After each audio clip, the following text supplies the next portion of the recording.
सभी को जय हिंद दोस्तों। आप सभी का हार्दिक स्वागत है इंडिया स्ट्रॉन्ग रिएक्शंस पे। आशा करता हूँ कि आप सभी लोग बहुत अच्छे होंगे। तो आज की लेटेस्ट और इंटरेस्टिंग वीडियो में आप देखेंगे कि दोस्तों दुनिया में वाहिद एक मुल्क है जिसके भिखारी भी कोट और टाई लगाते हैं। जी हाँ, मैं बात कर रहा हूँ पाकिस्तान की, जहाँ पर पाकिस्तानी फौज से लेकर पाकिस्तानी मंत्री जो कि दुनिया भर में भीख मांगते हैं कोट और टाई लगाकर।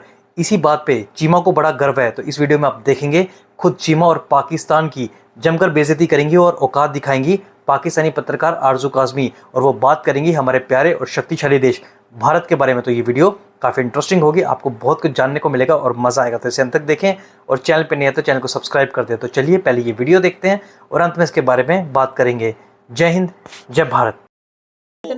इंडिया के मीडिया के ऊपर बीएलए के लोग नकाब पहन के, जो कि डेजिग्नेटेड टेररिस्ट ऑर्गेनाइजेशन है बीएलए, जिसको अमेरिकन और बहुत सारी दुनिया, अगले दिन ऑस्ट्रेलिया ने भी दहशतगर्द जमात करार दी है, उसको जब वो अपने टीवी पे बिठा के नकाब पहना के बिठाते हैं, वो क्या दहशतगर्दी को सपोर्ट करना नहीं है आपके ख्याल में? सर मैंने कोई नकाब पहने हुए नहीं देखा, लेकिन हाँ नकाब के बगैर मैंने देखे लोग, और वो कोई लंदन में कोई अमेरिका में बैठे होते हैं और मेरा ख्याल है कि वो पाकिस्तान में उन्हें होना चाहिए या पाकिस्तान से किसी को होना चाहिए। लंदन अमेरिका में बैठकर अगर कोई कश्मीर की बात करता है और कहता है जी मैं कश्मीरी एक्टिविस्ट हूँ, या वो ये कहते हैं कि जी मैं बलूचिस्तान के एक्टिविस्ट हूँ, तो मेरा ख्याल है कि मैं तो उनकी बात को नहीं इतनी अहमियत देती, क्योंकि जो पाकिस्तान में है उनको उन्हीं से बात करनी चाहिए। और मैंने देखे हैं 2-3 लोग जो अपने आप को बलूचिस्तान का बताते हैं और बात करते हैं, लेकिन सर मैंने नकाब पहना हुआ नहीं देखा। आप पता नहीं किन नकाब पोशों के सर घूमते रहते हैं। दरअसल आप मैडम इतनी वो कर रही हैं, आपने शायद देखा होगा, लेकिन आपके वो ज़हन में नहीं है। नहीं, मेरे साथ कभी सर कोई रहा नहीं, मेरे साथ पैनलिस्ट कभी कोई ऐसा रहा नहीं जिसने नकाब पहना हुआ। मैं बता देता हूँ।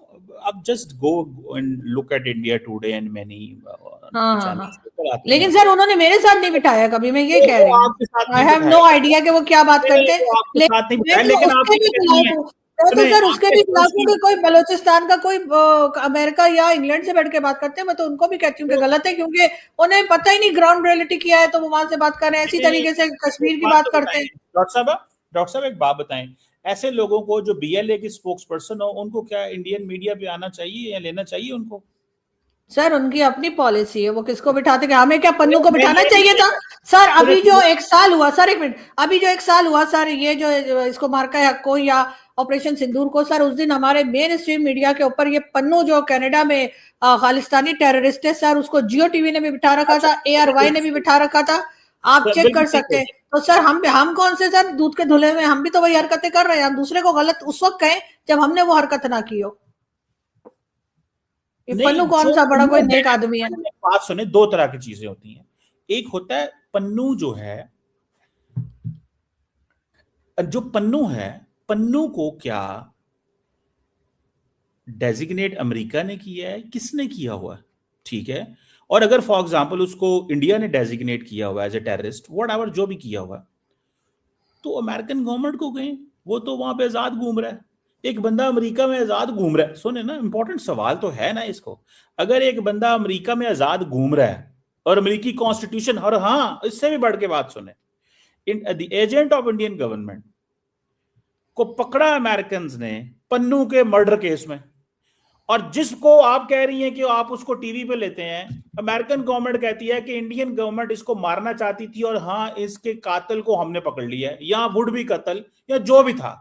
तो सवाल ये पैदा होता है मैडम, आपको उसके जियो पे तो आना बुरा लगता है, लेकिन अमेरिकी हुकूमत जो है उनके कातिल को पकड़ने की कोशिश कर रही है, पकड़ा है, और अमेरिकी हुकूमत को कहें आप, अगर भाई क्यों ये रखा हुआ? अरे हमारा मीडिया और तरह से काम करता है सर। हमारे यहाँ तो एहसान का इंटरव्यू भी किया था, और सलीम साफी साहब ने किया था, जियो टीवी के लिए किया था, और ये एहसान भाई है जो आर्मी पब्लिक स्कूल का मास्टरमाइंड कहलाता था। उसके बाद हमारी एजेंसी के बीच में से वो गायब हो गया, उसको अभी तक हमने ये इल्जाम नहीं लगाया कि भारत उठा के ले गया। सर हमारे यहाँ तो सैयद सलाहुद्दीन, सर माना हुआ टेररिस्ट है सैयद सलाहुद्दीन, उसका भी नाम डेजिग्नेटेड टेररिस्ट लिस्ट में है सर। उसका इंटरव्यू भी हमारे टीवी चैनल्स ने किया था और दिखाया भी था, अभी भी सर उस पर मौजूद है। और ये पन्नू जो है सर, ये कहता है मैं पार्लियामेंट को उड़ा दूंगा, मैं जहाज गिरा दूंगा, मैं ये कर दूंगा। और सर उसके बाद जो हमारे डेजिग्नेटेड टेररिस्ट है, चाहे वो हाफिज सईद हो, मसूद अजहर हो, या कोई भी दूसरे हो, सर हम तो उनकी बहुत रिस्पेक्ट करते हैं। हम तो उन्हें जेल में भी नहीं डालते, इमरान खान को जेल में डाल देते हैं जो प्राइम मिनिस्टर है, लेकिन हाफिज सईद जेल में नहीं जाता, उसको हाउस अरेस्ट करके रखा है, बाहर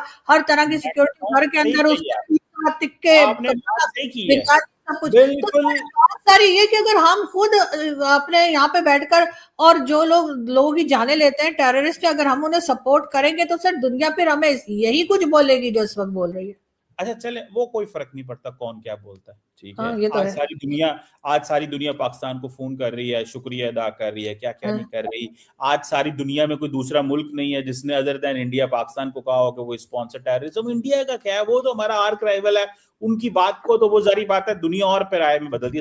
स्वाय आपके तो दुनिया आप ही सीरियस लेती है, दुनिया तो कोई नहीं सीरियस लेती। आप ही सारी बात उनकी as it is copy ditto copy. तो सर अगर सिर्फ हिंदुस्तान ही कहता है कि हमारी कंट्री से टेररिज्म होती है तो सर ये डेजिग्नेटेड टेररिस्ट ये तो यूएन ने रखे, यूएन कोई भारत का तो नहीं है। यूएन, मेरी बात सुने, जो यूएन ने किया। और सर एफएटीएफ में भी हम जाते हैं, भारत नहीं जाता सर। हम 4 बार एफएटीएफ में जा चुके हैं। एफएटीएफ में तो यूएई भी गया हुआ है। इससे सर एफएटीएफ में सर वो तो मनी लॉन्ड्रिंग में गया होगा ना सर। हमारे तो 10 लफड़े हैं सर, हम तो बहुत चीजों में। यूएई बहुत अच्छा मुल्क है दुनिया का, एफएटीएफ के अंदर है, उसकी क्या लॉजिक है। सो सर ये अच्छा एफएटीएफ का कोई इशू नहीं सर कोई फर्क नहीं पड़ता एफएटीएफ में जाने से आपके ख्याल से। एफएटीएफ पॉलिटिकल टूल इस्तेमाल होता है, आपको पता होना चाहिए इस चीज का। तो 4 बार एफएटीएफ में गए तो सर अब फिर हम निकलने की क्यों कोशिश, सर हमें तो घरे से ब्लैकलिस्ट में डालने वाले थे जब हमारे दोस्तों को। और इसीलिए सर उसी जमाने में अगर आप चेक करें, ज्यादा पुराना जमाना नहीं सर, उसी वक्त उन्होंने ये हाफिज सईद को हाउस अरेस्ट कर दिया था एफएटीएफ वालों को दिखाने के लिए कि हम टेररिज्म पे काम कर रहे हैं, और तभी हम ग्रे लिस्ट से बाहर आए।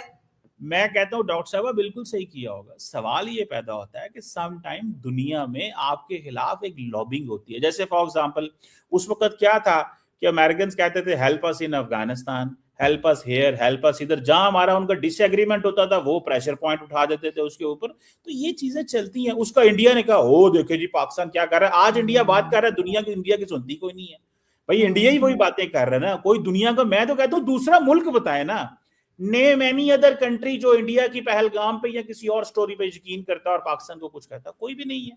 तो स्वाय आपके तो कोई मोदी साहब की बात आप मानती हैं, और मैं तो कहता हूँ माने उनकी बात। तो मैं यही कह रही हूँ ना सर, जो डेजिग्नेटेड टेररिस्ट लिस्ट बनी हुई है यूएन की, वो भारत ने तो नहीं बनाई ना। तो सर फिर उन्होंने क्यों इतने सारे नाम उन्होंने उसमें रख छोड़े सर। यहाँ तक कि वो उसामा बिन लादेन भी यहीं से मिला था सर। उसामा बिन लादेन को आप 11 साल पालते रहे, और अमेरिका जो है सर उसको गोल गोल घुमाते रहे। अमेरिका वैसे बहुत बड़ी सुपर पावर बनता है सर, हमने उसको इतने 11 साल मामू बनाया सर हमने उसामा बिन लादेन के पीछे। उसको बनाया किसने था, उस पर भी बात कर लेना, किसने बनाया? हाँ सर आप ये बताइए छुपाया किसने? ओ यार मुझे छुपाया किसने सर? छुपाया किसने सर बनाया जिसने भी, छुपाया किसने? 11 साल सर। अगर 11 साल हमारी एजेंसीज को पता नहीं लगा कि उसामा बिन लादेन यहाँ था तो सर मुझे हैरत हो रही है। और अगर उन्हें पता था और फिर भी छुपाया तो इसका मतलब है हमने अमेरिका के साथ डबल गेम की थी उस वक्त भी। मैं कहता हूँ तो 11 साल यहाँ पे सर, यहाँ पे मतलब किसी की बिल्ली खो जाए तो वो मिल जाती है सर 2-3 साल में। सर उसामा बिन लादेन नहीं मिला। सुन ले, मुझे पता है आपकी पाकिस्तान से बड़ी मोहब्बत करती हैं आप। बहुत सिर्फ मुझे वो आपकी बात असल में सर मैं ही करती हूँ, क्योंकि मैं चाहती हूँ मेरी कंट्री के ऊपर से गलत दाम हटे। मोहब्बत झलक रही है मुझे, मैं तो उसको अप्रिशिएट कर रहा हूँ। जो 28 मिनटों में आपकी मोहब्बत जो झलकी है, मैं तो उसको अप्रिशिएट कर रहा हूँ। और मैं हाँ सर मैं भी चाहती हूँ मेरी कंट्री के पासपोर्ट की इज्जत हो। मेरे पास एक ही पासपोर्ट है, उस पासपोर्ट की इज्जत हो। मैं चाहती हूँ मेरे लोग जो है जब अमेरिका या जाए उनको लाइन में अलग ना खड़ा किया जाए सर, वो उसी लाइन में खड़े रहे सर। हमें ख्वाहिशें देखनी पड़े। आपको अगर कोई वीजा नहीं दे रहा तो इसमें गवर्नमेंट का कसूर नहीं है ना। की कोई बात नहीं है सर, मेरी बात नहीं है, किसी को भी वीजा नहीं मिला। आप जैसे लोगों को सिर्फ मिल जाते हैं क्योंकि सर आप डुअल नेशनल हैं, 2 पासपोर्ट आपके पास है सर। आप कभी इंग्लैंड में बैठे होते हैं, कभी पता नहीं कौन सी जर्मनी में बैठे होते हैं। चाहे आप एक कंट्री में एक साथ ब्रेकफास्ट आप दूसरी कंट्री में करते हैं सर। मेरा क्या है मैडम, मेरा क्या है, मेरे तो बड़ी बातें होती है। कोई कहता है इसके पास 10 पासपोर्ट है, कोई कहता है इसके पास कोई पासपोर्ट है, कोई कहता है इसके पास 1 पासपोर्ट है, तो 2 है।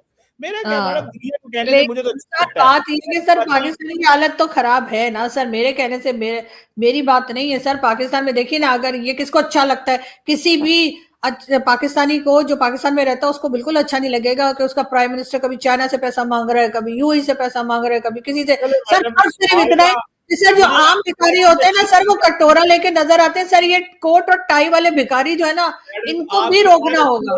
मुझे सवाल का जवाब नहीं दिया आपने। पहले मैंने सवाल कोई और किया, आपने 1870 बल्कि आपने 1648 से लेके आज तक की सारी बातें की है। थैंक यू मैडम, हमें इतनी बड़ी बातें बताने का। लेकिन मैंने ना दो बंदों का मैंने शागिर्द पढ़ना चाहता हूँ। शागिर्द एक शकील साहब का और मुझे पता है शकील साहब को भी मुझे ये अच्छी चीज लगती है, किसी सवाल का जवाब नहीं वो देते।